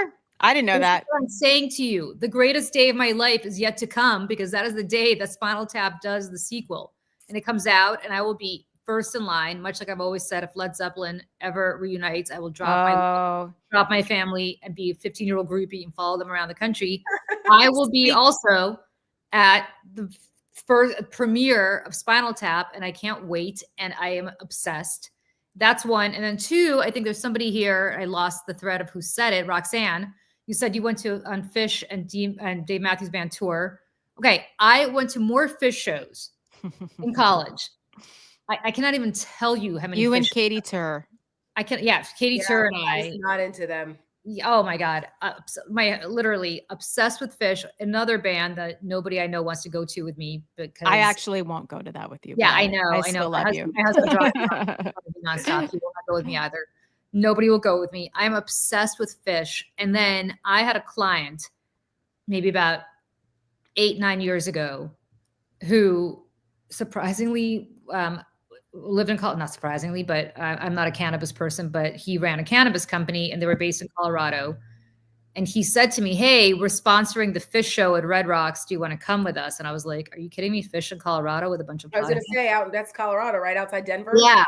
And so I went and I was like reliving my college days because it had been like 30, 20 years since I'd gone to the last one. It was I love fish so much. It is such a communal experience. And I'm the only person there that's not stoned because I hate pot. It never did anything for me. Yeah. And I don't drink that much. I don't even drink caffeine. I'm basically a Mormon, even though I'm not. But I was so incredibly happy. Like, it's just such a communal, wonderful concert to go to. And so if you're not a Fish fan, get into it because it's amazing. And you should go with me, whoever becomes a Fish fan, because nobody else I know will. So there you go. That's my rant about Fish. Mary, I see you. I'm glad you see me, Mary. Nobody else sees me, but thank you. Listen, we all have our Jones things. United Train in Boston. Well, speaking of Boston, another fantastic band that Great I have band. Great band. They sing More Than a Feeling, right? More Than a Feeling. Yes. Oh, Bonnie Raitt. I would love to see Bonnie I never Raitt. saw She Bonnie is Raitt. up there like on my list. And so is Heart, actually, which Yeah, makes me think they're on tour. yeah, which makes me think of the Led Zeppelin Kennedy Center honors. Like, if you have not seen this, that amazing. if you have not seen this, Amazing. okay, go Google it. You can even download the track on Apple iTunes now. Heart sings Stairway to Heaven for Led Zeppelin with what's his face, the drummer's kid, John Bonham's kid. Yes, Jason thank you. Jason Bonham. Jason Bonham, and a gospel choir. Mhm. It is Amazing.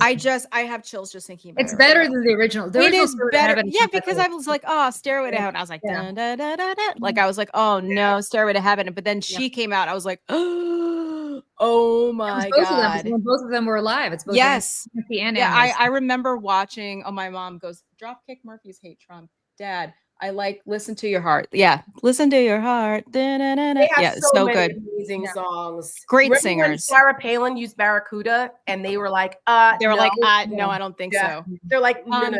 I want to give a shout out to my dad too. I don't think it's his favorite band. But when my dad was in college, he went at his community college. He was the student body president, and the Box Tops came to perform, and my dad got to get up on stage and introduce them. Wow. Do you know who? I don't know if people know who the Box Tops are. I Yeah, it's like this song, "Baby, You Roll Me a Letter." You know that song? Is this so Anyways, doo-wop or like no, it's not doo-wop. It's called The Letter, is like their big song that they had. And this would have been like what, 1969, 70. Anyways, that's his. And my mom also says that she wished she'd seen Neil Young. That was her. Or not Neil Young. Sorry, Neil Diamond. Neil Diamond. Neil Diamond. Different Neil Diamond, yeah. Mm-hmm. Didn't he have a show on Broadway? Yeah, he did very recently, but he can't sing anymore. I know. Yeah. Roxanne, you said you like I wanted to see Huey Lewis, and he can't sing anymore either. I know. Who can't? Huey Lewis. Oh, Huey Lewis and the News. Yeah, they were. My mom had seen them live. They're excellent. Also, their band, and I never got to see them. And now he can't sing anymore. All right, I have to go take my son to his Saturday morning. Yes. Now that by the way, Heart confirming is on tour again. They are coming to Wolf Trap, Michelle. So I should. I have a friend actually who works for Wolf Trap. She raises all their money for them. Michelle, you and I are going to see The Who. I'm so excited. We should. I would love to. Done. Are you kidding? Finally. My stepdad will come with you. He likes that music. And I actually have my sister went to go see Rolling Stones back in like 94, 95. And that's I even now I would still go see the Rolling Stones. You know what? My husband is a big Stones fanatic. He goes to all of their concerts when they come around. I went to the Stones maybe about 10 years ago. Mm-hmm. And it was one of the most awful shows I've been to, not because they weren't good, but because they were so commercial. They came on for their, let me tell you something. Bruce Springsteen, this is actually one of my big gripes with John Bon Jovi. Bruce Springsteen plays till like 2 a.m. if the audience is into it. Yeah. Bon Jovi and the Stones do something that drives me crazy. And I know Bon Jovi because somebody who's very close to Bon Jovi who's an elected official who will remain nameless here because I don't mention his name, told me this. Bon Jovi is such a good businessman that if you have to start paying overtime at midnight, hypothetically, or 11 p.m., because that's when the roadies overtime kicks in, Right. he will stop if he's in the middle of like, I don't care if he's in the middle of living on a prayer, he will stop midway through not to pay that overtime. That's not cool. And that's not cool. And I felt, I mean, come on, you've got the money, dude. Like you can spend it. And I saw, plus I don't like what he did to Richie Sambora. Yeah, that was rough. That was that was rough. But what drives me crazy is that that's what I felt about the Stones. Like the Stones came out, they did their requisite 10 songs or whatever it is, and then they were like, peace out. And I was like, really? Because the tickets were not cheap. Yeah. Right. And there's that too. It's like seeing a concert now is like a bajillion like dollars. there's people. Somebody said it's like a mortgage payment now to see. It is. It's insane. And I'm thinking there are people in the stadium, probably many more than half of the stadium, who literally passed up going on vacation or not buying their kids, a new sock or whatever. That's nuts. Because they wanted to see the Rolling Stones before they died. And you're not giving them what they signed up for. And that's not okay. About the Stones. I didn't like it. That's whack. No. We don't like that. One last thing, shout out to two other people. If you ever get the chance to see them in concert, Pink and Lady Gaga put on the best shows you can ever imagine. Pink literally flies around the stadium. And I'm not a Beyonce fan, so Beehive don't come for me, but I would never pay $1 to see her in concert. I went the summer she was in concert where everybody, the Renaissance tour, I was like, yeah, fuck that. Good though. I mean, I respect her talent. I just don't like her. And so, I said, fuck her. I'm going to see Pink. And I spent the money by myself, by the way. I went to see that show by myself. I went to Lady Gaga by myself, and amazing shows. And actually Britney Spears, I've seen twice, puts on a really good show, and I feel sorry for her. And I hope that I love Britney. That poor girl. Britney too. I hope Britney gets help. Britney needs it. I know her Instagram account brings me. It's cringe. It's very uncomfortable. All right, you guys. Anyways. So let's wrap it up. Well, you guys can stay on. I gotta go, but I gotta go. We should all go. Like live our lives. Listen, everybody, we are so thankful to you for showing up. Thousands and thousands of you. I know this wasn't as political as it typically is, but you guys, we all had such a crazy. I mean, it's getting worse and worse, and so.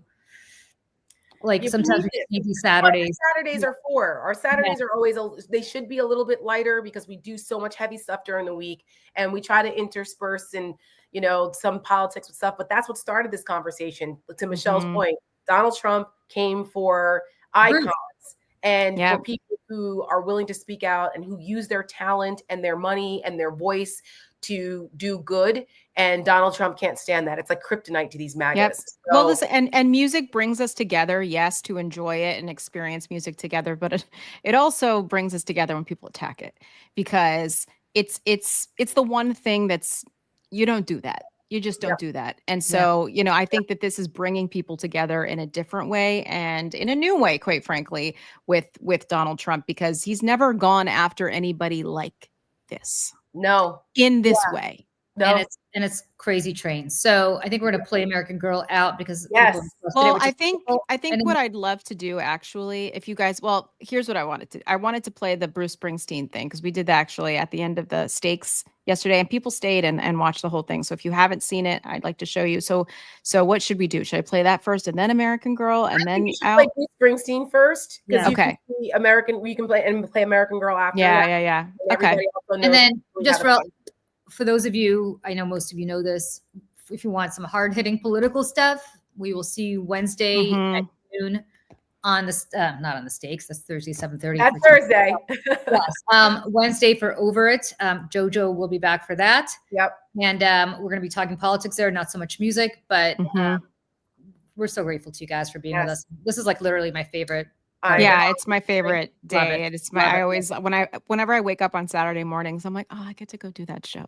I get to do our Saturday show. It's so great. I know. We've got a community that we've built here on these Saturdays. possibilities. It's awesome. And also, if you guys want more political stuff, of course, please read Julie's Substack, Salty Politics. And, I have mine Uncompromised over there on Substack too.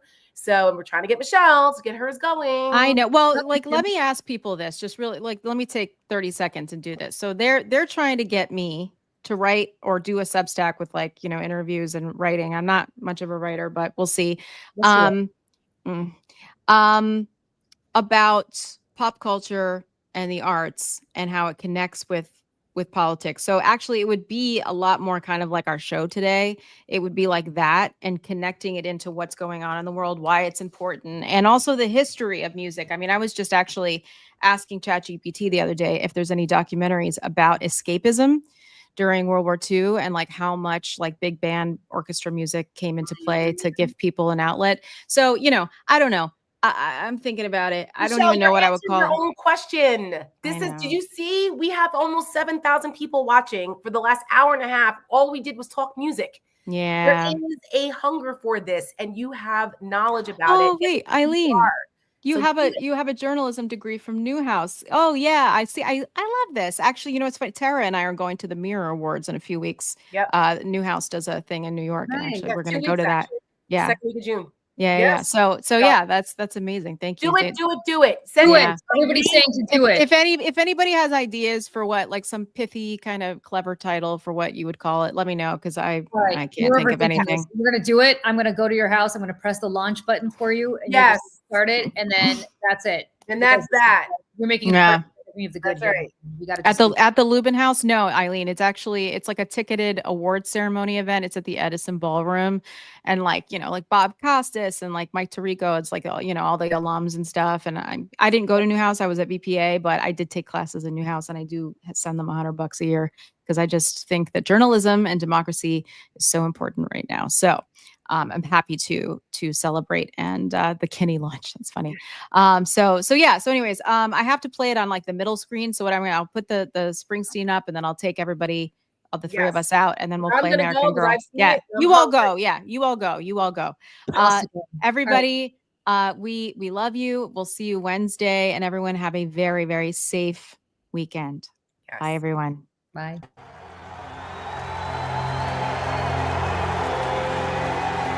Good evening.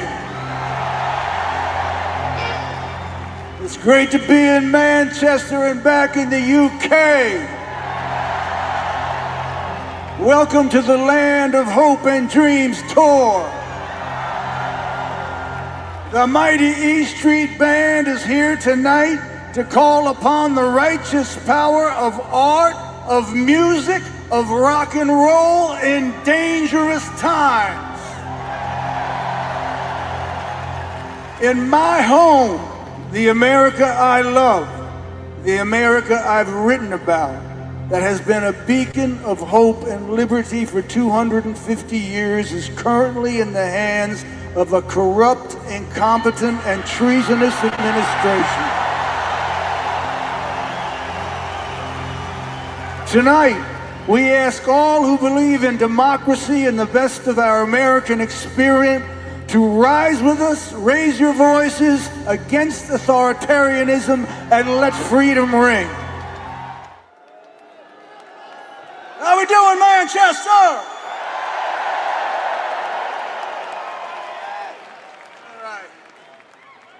All right.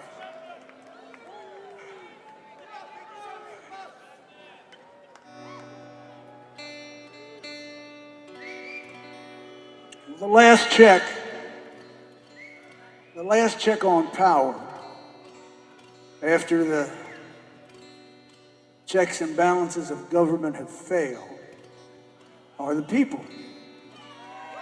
You and me. It's in the union of people around a common set of values. Now, that's all that stands between democracy and authoritarianism.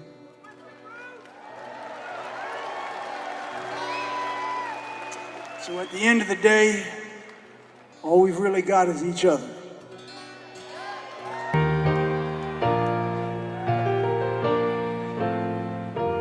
Now, easy, Roy.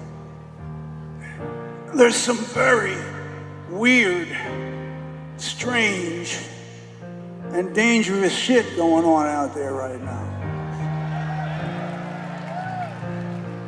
In America, they are persecuting people for using their right to free speech and voicing their dissent. This is happening now. In America, the richest men are taking satisfaction in abandoning the world's poorest children to sickness and death.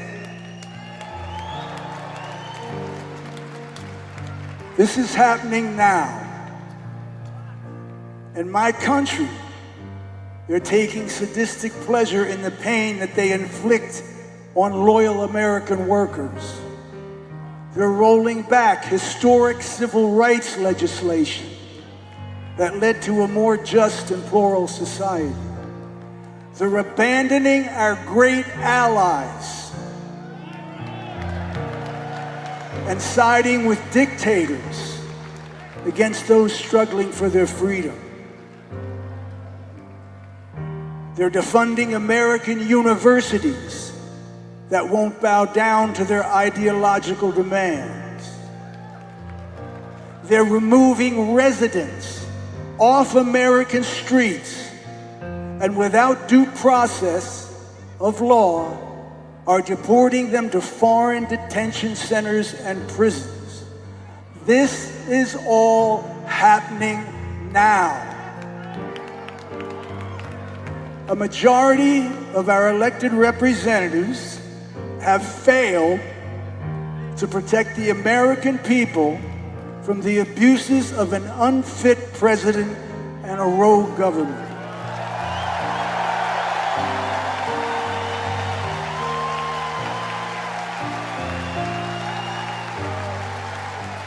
They have no concern or idea of what it means to be deeply American.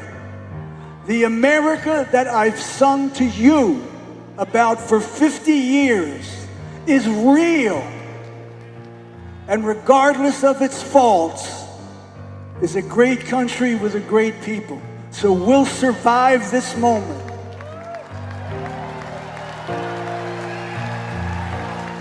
Now, I have hope because I believe in the truth of what the great American writer James Baldwin said. He said, in this world, there isn't as much humanity as one would like, but there's enough. Let's pray.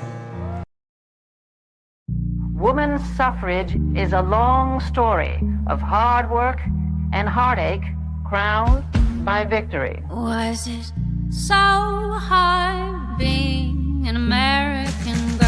Women throughout the country are committed to winning these rights for themselves. Was it so hard living in a first problem world?